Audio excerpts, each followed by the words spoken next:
All right. Just checking. We're all paying attention. It's good. All right. Well, not too long ago, someone said to me, you know, you say the same thing every Sunday. And I just don't feel inspired anymore. Oh, right? And I thought about that. And it's true. I do.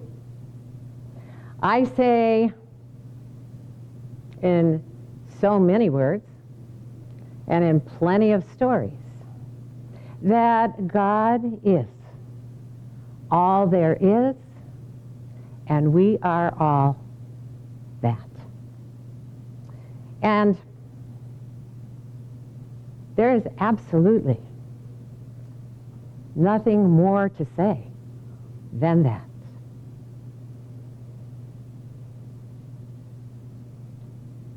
And in my mind and in my heart, I can't think of anything more inspirational to say than that. And it's my joy to say that. So, we're going to talk about inspiration today. The word inspiration comes from the Latin word inspiritus, which means to breathe into, to breathe in spirit,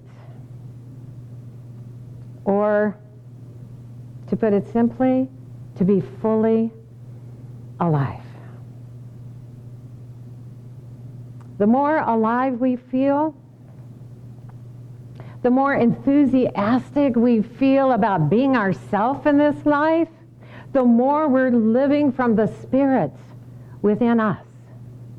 The Spirit that is infinite, creative energy, far beyond the physical, far beyond what we can see, and yet flows through our physical body and our physical life, because it is what we are. Now, the theological definition of inspiration is a divine influence directly and immediately felt within the mind or soul. That's why it's called inspiration. Inspiration, like happiness, is an inside job. An inner experience of the powerful spiritual being living within us as us, even as we live this human experience. Inspiration is our direct and immediate awareness that it's there and we're one with it. Words can inspire us, words can uplift us, but only when we're willing to open our mind beyond what it already knows or thinks it knows. Only then are we able to become aware that there's so much more for us to know and experience as ourself and this life we're living right now. Now, like happiness and inspiration, God is an experience. We can think about God, we can pray to God, we can even thank God, but we can't know God without experiencing the Spirit within us as us.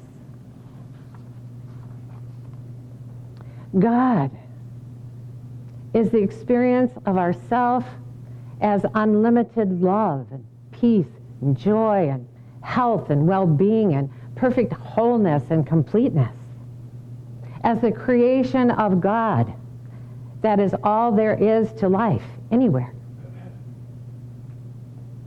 that experience of ourself can only occur within ourselves.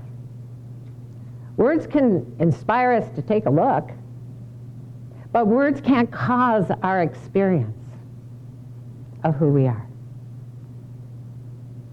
The mystical poet Rumi wrote, "I looked for God and found only myself. I looked for myself and found only God." Now, there are just so many words in the English language, or in any language, for us to use in our attempt to describe that which is beyond description. I mean, we've all been using the same words to describe all sorts of things in the world ever since we learned to speak. Toy, ball, flower, friend. We got words. And then we took those words and we put them into sentences that, for the most part, follow a grammatical order when they're spoken or written, so that we kind of sort of understand each other. And as we use words today, we try to explain ourselves, to be understood, to explain what we see and why we think what we think. Most of the time we use words with a good intention behind them. And sometimes we use words without thinking what we're saying at all. The words available to us haven't changed, though there are a few new ones based on the words we already know that you can find in the Urban Slang Dictionary if you look. It's our intention behind the words we speak that give them meaning to us. And it's how someone hears our words that give them meaning to them. In other words, we all experience words individually. How we experience them is determined by the nature of our intention when we speak them, good or not so good, and the nature of our listening when we hear them. Distracted, closed, or open and focused. Since no one can experience anything for us, instead of us, in place of us, how others experience our words has nothing to do with us. And how we experience the words of others has nothing to do with them. What we experience and how we experience anything in life is ours alone. That's why words don't teach, especially when it comes to the invisible, non-physical, spiritual aspects of life. No words can be truly true for us individually, no matter who speaks them, unless they feel true to us individually. When something feels true when we hear it, and it feels good at the same time, it's because that deeper truth is already within us. And we're resonating with that truth that is already there. And we're responding to the words we hear from within us. As we said a few months ago, in one of our opening affirmative statements, and yes, I'm going to say it again, God is all there is to all that is, and I know this to be true in any moment that I experience God as all I am. When we hear something that inspires or uplifts us, that seems new, something we haven't heard before, didn't know before, it's not because the words have changed or even need to change. It's because we've changed. And the words we hear cause us to have a deeper experience. So if you come to LEC and you leave inspired, if you watch live stream and you feel inspired, you and your openness, you and your willingness to be directly and immediately touched by the divine truth within you cause the experience of being inspired. Abraham Hicks tells us, we know that words do not teach, that only life experience teaches. But the combination of life experience coupled with words that define and explain can enhance the experience of learning.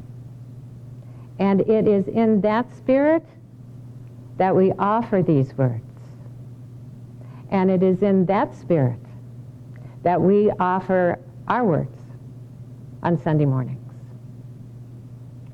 Your unique experience of life, my unique experiences of life, coupled with words that remind us and define and explain who we truly are, can enhance our individual awareness of how good we are and how good life is, but only if we're open and willing.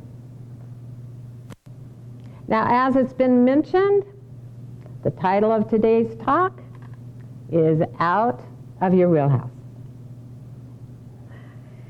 And since I hadn't heard that saying before I came to Michigan all my life, and I've heard it a lot since I got here, I thought it would make a great talk title.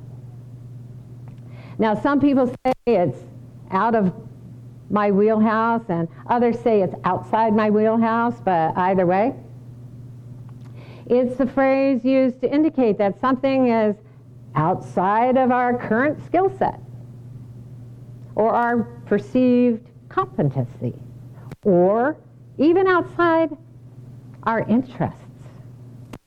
For me, when someone starts talking about mechanical things and how things work, and my eyes cross and my mind goes elsewhere. For today, we'll consider that out of or outside my wheelhouse is also an indication that something is outside our point of view of life, outside our usual ideas about ourself and life, and even outside of our interest in seeing things differently. Today, wheelhouse refers to our human mind that is chock full of everything we've learned about ourselves and the world through our experiences in this human environment. And all that learning, with its physical focus and its limitations, and often with its untruths, is spinning around like a wheel in the wheelhouse of our mind. So we could say that all the joy and peace, love and well-being and freedom and creativity we desire to experience more of, all the new ideas about ourselves and life we haven't thought of yet, is outside of our human wheelhouse, waiting for us to open our minds to something new, to something more, to something greater, to something that's beyond what we've known. Only then can we let the yet to be known outside our wheelhouse in. Who we truly are right now, every single one of us, is outside our human wheelhouse. We're way out there, beyond this physical environment, in that beautiful, non-physical realm of infinite possibilities. And yet, we're not beyond our ability to experience what's out there, even as we live as a human in this physical environment. Anytime we've ever felt inspired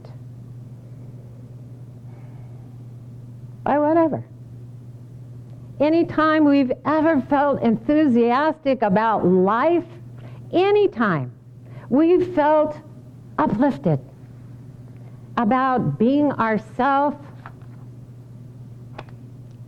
and we felt uplifted about this world, we've felt our spiritual wheel of fortune turning within us, because we've momentarily increased the space within our wheelhouse.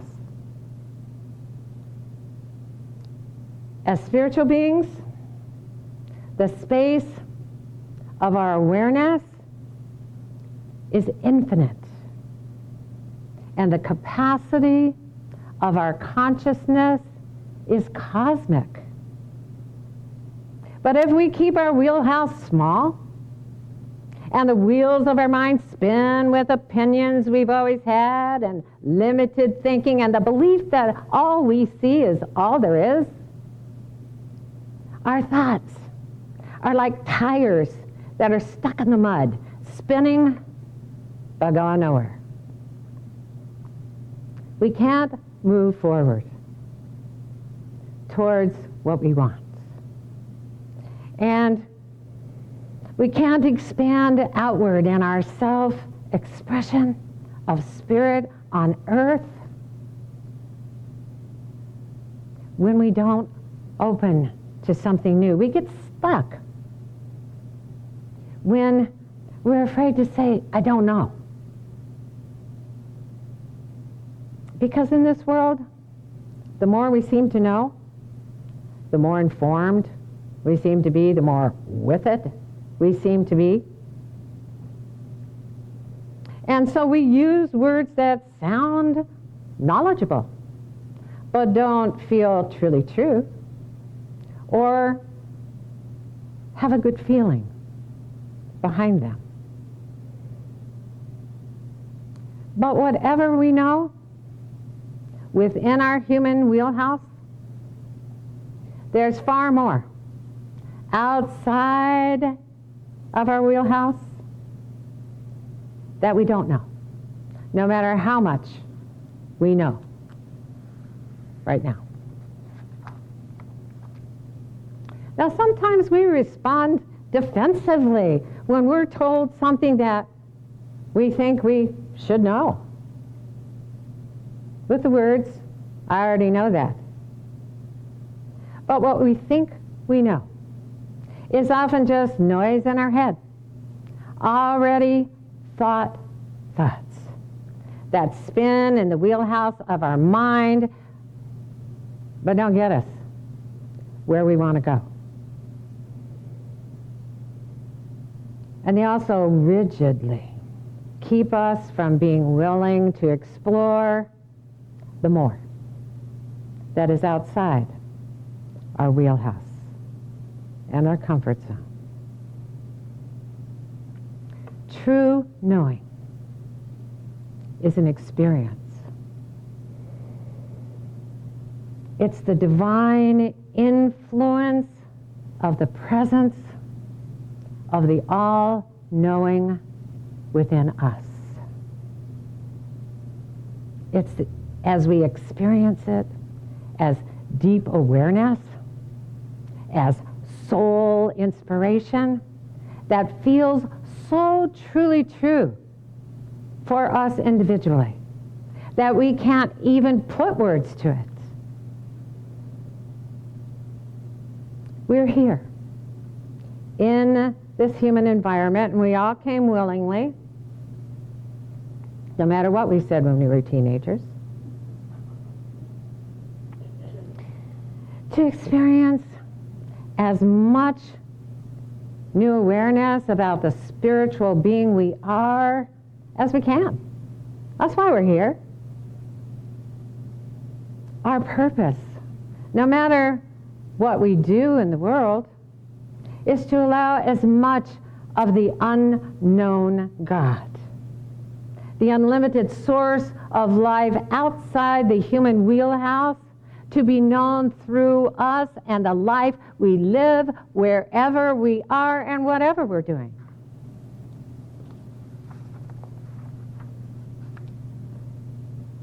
So I'm going to close today with the inspired words of Ernest Holmes, written in his book, The Science of Mind. His words have inspired millions to look within themselves and to live a spiritual life. And his words have inspired the creation of hundreds of centers for spiritual living. Words can inspire and words can uplift when we're listening from within ourselves. Ernest Holmes wrote, "Let a man recognize a cosmic purpose, which is the expression of life, truth, and love.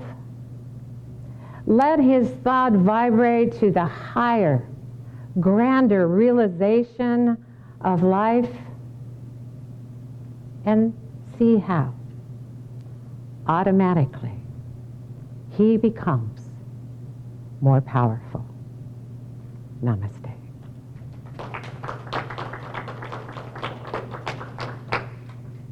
All right. Well, that felt good.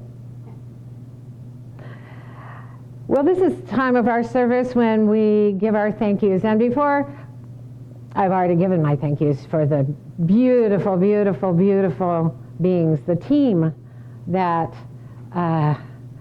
really caused the moving sail to move. So thank you, thank you. I want to thank Jim Gould for these beautiful, in particular this one, but all of them. I mean, yeah, it's pretty incredible. And I want to thank all of you for being here, for showing up, for being your beautiful selves, and for opening your hearts and minds so that who you are can feel who I am, and we can be inspired together. Thank you for being here. Thank you for shining your light. It is absolutely beautiful. And thank you for listening live stream from wherever you are. At this point, I don't know where you are, but I'll just say Oregon, Connecticut, Iowa, and Florida. Well, let me know if you're someplace else. You're not in Honduras, that's all I know. So, thank you for showing up on Sundays, and all of us know that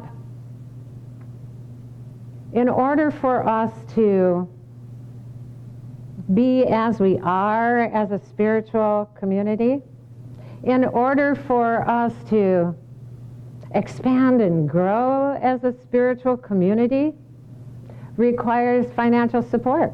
And thank you, every one of you, for yours. And now, For those of you who have been listening and really felt something move inside you, maybe that wheel of fortune of your spirit, and you're wondering, wow, how can I give some of this within to LEC? We've got ways. We got a lot of ways. And our treasurer, Dr. Jamie Phillips, is here to tell you about them. Good morning. Good morning. Okay, there's, you might need to turn me down just a little bit, Jim. I'm so excited. I just can't hide it. I'm about to lose control. I think I like it. Okay, here I go. If you would like to donate to the Life Enrichment Center and you're watching live stream, you can do so on our Facebook page, facebook.com/Life Enrichment Center. You can go to our website, lecflint.com, and there's a donate button on that page. You can go to PayPal, your favorite, Laura, and our PayPal email address is lec2512@gmail.com. And finally, you can send a check in the mail to our P.O. Box, Life Enrichment Center, P.O. Box 321-294, Flint, Michigan, 48532. And in the sanctuary, we are going to be taking an offertory while we listen to Marcia Allen, Jason Phillips, and Larry Manderville singing Grateful, and then that will be followed by Reverend Stephanie's gratitude prayer. Thank you.